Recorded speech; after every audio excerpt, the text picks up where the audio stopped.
Assalamualaikum warahmatullahi wabarakatuh. Nama saya Asandra Salsabila, biasa dipanggil Sandra. Saya umur 24 tahun. Dan background saya sendiri sebagai data professional selama 6 tahun, dari 2017 sampai 2023 sekarang. Sebelumnya saya pernah bekerja sebagai data analyst, data engineer, data science lead, terakhir di perbankan, di pharmaceutical, Forbes 500, dan juga berbagai macam startup. Kesibukan saya sekarang sebagai Chief Data Officer di Advisia Group dan juga Data Analytics dan Engineering Consultant. Kebetulan di Malang Raya ini saya menjadi inisiator movement 17-an, di mana movement itu bertuju untuk membantu anak muda dan sebenarnya siapapun yang berjiwa muda untuk meraih mimpi-mimpi UMKM dan karir mereka yang selama ini belum tercapai. Jadi, dengan background saya sebagai data professional dan juga sudah mengalami berbagai macam karir dan industri, saya ingin berbagi ilmu-ilmu ini kepada anak muda di Malang Raya dengan harapan insya Allah mereka bisa mendapatkan pekerjaan yang mereka inginkan dengan tips-tips interview, CV, dan mindset di kerjaan yang mereka bisa terapkan. Di program 17-an ini kita akan mulai di bulan September sampai bulan Januari dan insya Allah akan terus berlanjut 17-an versi 2, 3, 4, dan 5 seterusnya. Di bulan September ini kita akan mulai dengan Career Club, yaitu di mana saya akan roadshow ke setiap desa-desa di Malang Raya untuk mengajarkan yang pertama bahasa Inggris. Jadi bagaimana mereka anak-anak muda ini bisa menerapkan bahasa Inggris di kehidupan sehari-harinya dan paling pentingnya untuk interview. Dan kedua, Career Club, di mana Career Club ini adalah ruang terbuka dan inklusif di mana anak muda bisa menceritakan keluh kesah mereka tentang mencari pekerjaan dan apa yang mereka kesalkan ataupun keluhkan selama ini, dan di situ saya dan beberapa trainer lainnya akan datang dan mencoba untuk menginspirasi dan memberikan mereka pelatihan-pelatihan terkait interview, bikin CV, dan juga mindset seperti apa sih sebenarnya yang mereka harus punya gitu ketika mereka ada di sebuah pekerjaan. Jadi kurang lebih itu yang akan kita lakukan di bulan September, lalu dilanjut di bulan Oktober kita akan lanjut dengan UMKM Up, di mana kita akan menjelajahi semua UMKM di Malang Raya dan kita kasih pelatihan juga. Kita akan panggil trainer-trainer yang paling bagus dari Jakarta dan juga venture capitals dari Jakarta untuk bertemu dengan UMKM di Malang dan mengadakan investment pitch day sebagai gong terakhir dari UMKM workshop tersebut. Sebenarnya program ini menjunjung tinggi program Pak Sandiaga Uno, yaitu ekonomi hijau, di mana ingin menciptakan lapangan kerja yang mudah dan aksesibel, dan yang kedua, menularkan mindset-mindset entrepreneurship di anak muda kita. Kenapa? Karena Indonesia akan merasakan yang namanya bonus demografi. Jadi kita akan kebanyakan sekali ya anak-anak muda di usia-usia produktif, dan kalau semuanya pergi untuk mencari lapangan kerja akhirnya akan habis karena persaingannya akan sangat ketat sekali. Jadi dari situ saya juga istilahnya akan membuat program UMKM untuk menciptakan entrepreneurial mindset tadi itu. Dan kebetulan saya sendiri sebelum menjalani program 17-an ini selama 5 tahun saya sudah merasakan rasanya jadi pegawai, rasanya harus berkompetisi internal walaupun ataupun eksternal ya untuk istilahnya mendapatkan posisi yang diinginkan di karir, dan saya juga merasakan gimana sih caranya memulai bisnis dari start gitu dengan Advisia Group ini. Jadi istilahnya semua ilmu-ilmu yang saya punya, saya ingin tularkan dan saya ingin ajarkan ke anak-anak muda Malang. Jadi untuk semua anak muda di Malang Raya, dan sebenarnya siapapun yang masih punya jiwa muda, boleh banget datang ke Instagram kami yaitu 17an_Malang Raya atau langsung ke website kita 17anmalangraya.id. Di situ teman-teman bisa melihat serangkaian event-event yang kita akan tawarkan di 17an versi 1.0 ini dan bisa langsung daftar. Jadi latar belakang saya sendiri, motivasi saya sendiri dari membuat program 17an ini karena sebenarnya dari Bapak ya, Bapak orang asli dari Malang, born and raised, dan saya pun di sini turut aktif untuk membantu beliau dalam membangun beberapa hal di Malang sebenarnya. Jadi termasuk ada sekolah SD, SDIISS, kebetulan itu punya keluarga kami, lalu ada Masjid Saji, insya Allah itu adalah sebuah tribute ke eyang saya yang saya sangat sayangi di Malang, dan juga saya lagi mempersiapkan untuk membuat kafe. Nah, sebenarnya sebelum 17-an ini terjadi, Mas, saya sangat aktif dalam membuat SDIISS ini berkembang. Karena kebetulan kami menerapkan apa yang kami belajar di Jakarta, yaitu edukasi saya yang kebetulan banyak di sekolah internasional. Tapi di situ kami lihat ada gap di Malang. Jadi dari situ kita punya gagasan gimana caranya kita bisa membuat, pertama awalannya dari bahasa Inggris itu aksesibel ke semua anak-anak di Malang Raya. Jadi kami buat SD tersebut yang dimana administration fees-nya ataupun monthly fees-nya cukup terjangkau. Dan dari situ saya mengembangkan lagi idenya gimana caranya Malang Raya ikutan maju dari sisi karir dan UMKM. Karena saya rasakan sendiri sebagai pemilik kafe di sini yang insya Allah akan grand launching di Januari 2024. Ternyata untuk proses hiring dan interviewing sebenarnya banyak potensi Malang Raya yang bagus, sangat bagus sekali. Tetapi ternyata pas waktu interview atau menjelaskan kemauan mereka untuk bekerja itu masih ada gap. Jadi antara skill yang saya cari dengan apa yang mereka bisa tawarkan sebenarnya mungkin ada nih tapi masih terpendam gitu. Jadi dari situ saya berpikir oke, ini Malang Raya istilahnya adalah kampung saya sendiri yang saya sangat cintai gitu ya. Walaupun jadi keluarga saya banyak yang udah pindah ke Jakarta, ada yang keluar negeri juga. Kami beramai-ramai ingin istilahnya mengindahkan lagi atau membantu anak-anak muda Malang Raya untuk bisa berkembang. Jadi sebenarnya dari situ personally yang saya lihat sebagai pemilik sekolah SD di Malang, lalu saya kemudian bertemu dengan program-program dari Pak Sandiaga Uno ya, yaitu ekonomi hijau.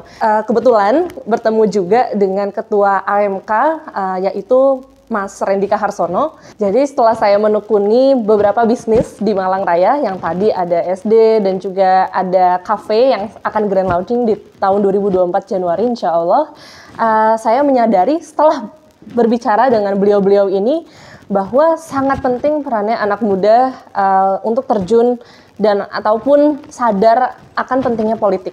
Kenapa? Karena politik ini akhirnya adalah orang-orang yang memilih kebijakan-kebijakan yang bisa membantu. Jadi di situ saya termotivasi bahwa oke, saya akan menunjukkan Malang Raya bahwa ada caleg yang ingin membuat kebijakan-kebijakan publik yang membuat mereka pertama jauh lebih gampang untuk mencari lapangan pekerjaan, ataupun kedua punya akses yang lebih bagus dan lebih cepat dari sebelumnya untuk menemukan investment ataupun source partner untuk UMKM mereka. Pertanyaannya adalah kenapa sih anak muda harus peduli dan ikut terjun ke dalam dunia politik?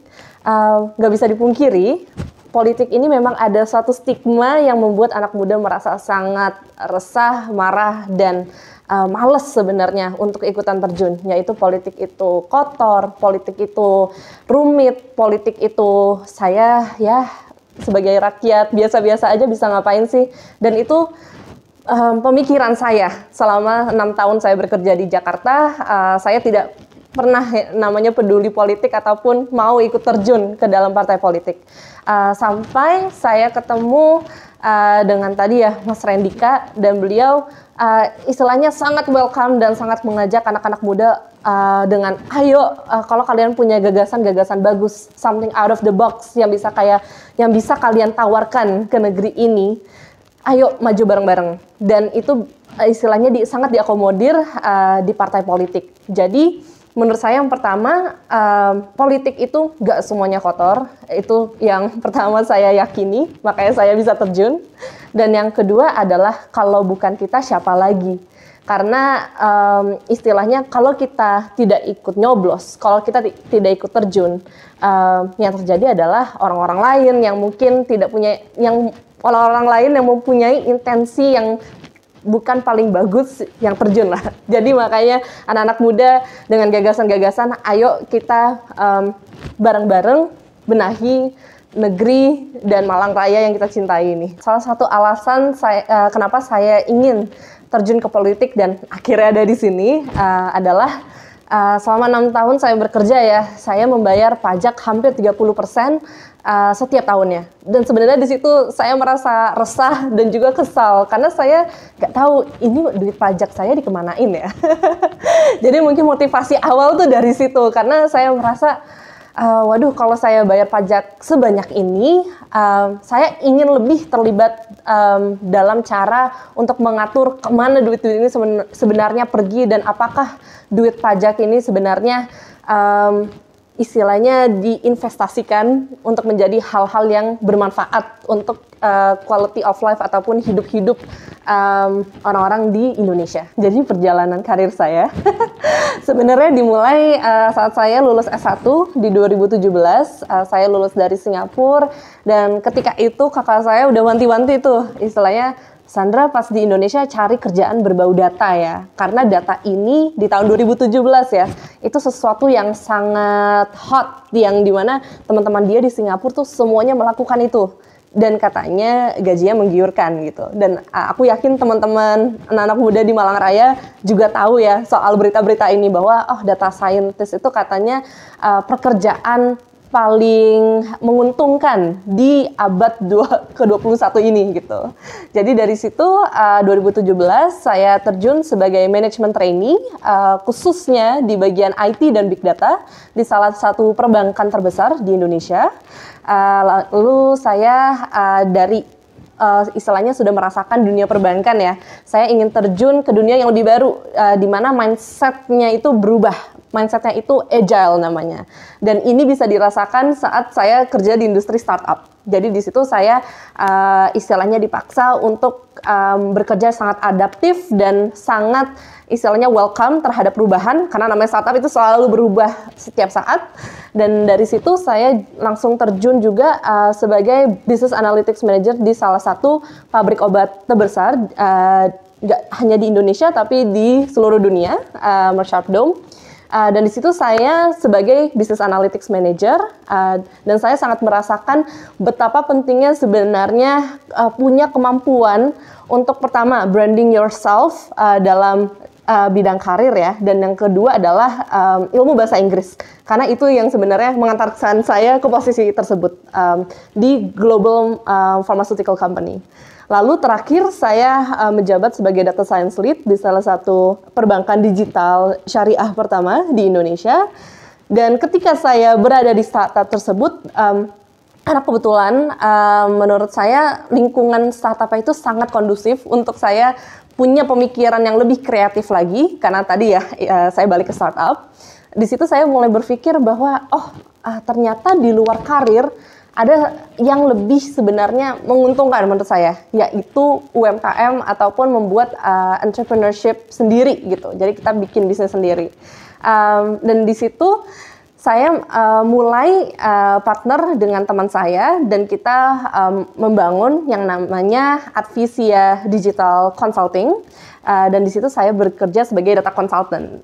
Kenapa saya memilih pivot nih istilahnya dari karir ke UMKM karena saya merasakan banget perbedaannya tadinya yang sebagai karyawan 9 to 5 menjadi seseorang yang ternyata bisa memberikan manfaat ke orang lain, yaitu dengan menciptakan lingkungan kerja untuk mereka. Jadi dari situ saya terinspirasi tuh bahwa ternyata untuk belajar menekuni karir itu oke banget, tapi kalau saya pribadi merasakan bahwa ujung-ujungnya UMKM itu tepat sekali karena ujung-ujungnya juga hidup ini untuk apa, yang pasti untuk bermanfaat bagi orang lain juga ya. Kalau ada anak-anak muda yang ingin bergabung untuk menjadi entrepreneur, menurut saya yang pertama itu mentalitas.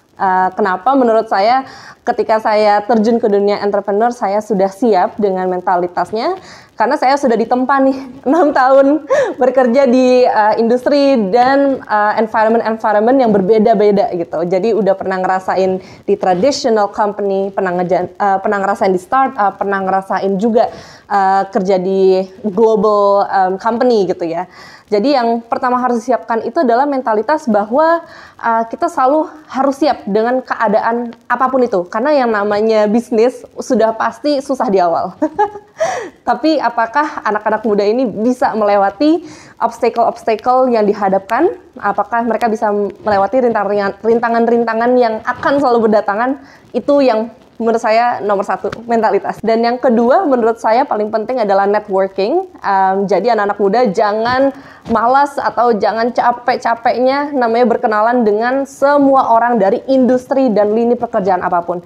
Karena kita nggak pernah tahu siapa yang kita bisa ajak untuk partner di dunia entrepreneurship itu. Bisa menjadi customer, atau bisa jadi klien, atau bisa jadi supplier bahkan, atau bisa menjadi investor. Kita nggak pernah tahu dengan semua orang yang kita bertemu potensinya ada apa aja nih gitu. Dan yang ketiga, sedikit modal, karena udah pasti namanya bisnis awal-awalnya pasti rugi ya. Karena kita istilahnya mencurahkan banyak duit kita untuk investasi di awal-awal nih, istilahnya menyiapkan alat-alat atau hiring dulu gitu, walaupun belum ada klien. Jadi kalau bisa modal itu kita persiapkan juga dan tidak mengganggu kehidupan kita sehari-hari. Itu yang menurut saya paling penting, 3 poin paling penting. Jadi yang pertama untuk teman-teman yang sekarang sedang berkarir, yang pertama coba sangat dalam telaah semua SOP yang berjalan di perusahaan. Kenapa? SOP yang sudah berjalan di perusahaan yang sudah stable dan sudah besar, itu bisa kita copy. Jadi kita bisa copy dan tuangkan ke dalam bisnis kita sendiri gitu, yang akan mempercepat dan membuat proses-proses kita jauh lebih efisien juga gitu, ketimbang kita masih istilahnya secara buta menata-nata sendiri gitu ya. Jadi ilmu yang kita udah belajar nih dari karir kita, oke, misalnya teman-teman bekerja di bank gitu ya, bisa kita telaah dulu SOP seperti apa sih di semua departemen yang terjadi di banking perusahaan itu. Dari situ kita bisa copy, kita taruh di perusahaan kita sendiri, di UMKM. Dan yang kedua, menurut saya yang paling penting juga adalah networking-nya. Jadi, mumpung teman-teman punya kredibilitas nih di karir teman-teman gitu ya, bekerja misalnya sebagai analis gitu di suatu perusahaan. Ini menurut saya ajangnya teman-teman memperluas network sebanyak-banyaknya. Karena nggak bisa dipungkiri namanya kredibilitas, bahwa nama perusahaan gitu ya sebagai title ini itu sangat menjual ketika networking gitu. Jadi menurut saya ada 2 hal itu yang teman-teman harus sangat kencengin gitu ketika lagi di posisi meniti karir. Harapan saya sih sebenarnya untuk anak-anak muda di Malang Raya ini lebih pertama percaya diri. Karena sebenarnya saya sudah sangat sering bekerja sama dengan teman-teman di Malang Raya, dan talentanya itu luar biasa bagusnya. Apalagi saya juga mau mention secara spesial teman-teman di dunia kreatif di Malang Raya. Saya juga sangat istilahnya surprise gitu ya, bahwa ternyata gak kalah sama sekali dengan teman-teman di Jakarta gitu. Tapi yang saya mau teman-teman Malang Raya lebih tingkatkan adalah rasa percaya dirinya nih, bahwa kalian punya talenta, kalian punya potensi, tinggal gimana caranya semua orang di dunia ini tahu tentang itu gitu. Jadi cara memarketingin diri sendiri, branding yourself. Mungkin itu yang pertama saya mau. Dan yang kedua, untuk teman-teman Malang Raya, jangan berhenti juga untuk selalu belajar. Karena saya tahu banget di Malang Raya banyak banget yang pengen belajar data, pengen belajar digital marketing, hal-hal yang paling terbaru dan kekinian, tapi belum ada nih resources-nya. Oke, jangan takut, disitulah 17-an datang. Jadi mungkin kira-kira 2 itu ya, selalu be confident dan always continuous learning. Oke, pesan terakhir saya untuk anak-anak muda di Malang Raya dan siapapun yang berjiwa muda. Yang pertama, always be confident. Jadi selalu percaya diri karena potensi kalian dan skill-skill kalian menurut aku bagus banget dan sangat bisa dibandingkan dengan anak-anak di Jakarta atau bahkan di luar negeri sekalipun. Tinggal percaya diri. Dan yang kedua, never stop your learning curve. Jadi walaupun sampai tutup usia nih, jangan pernah namanya berhenti untuk belajar. Jadi selalu belajar terus. Sampai di sini, saya Asanda Salsabila. Wassalamualaikum warahmatullahi wabarakatuh.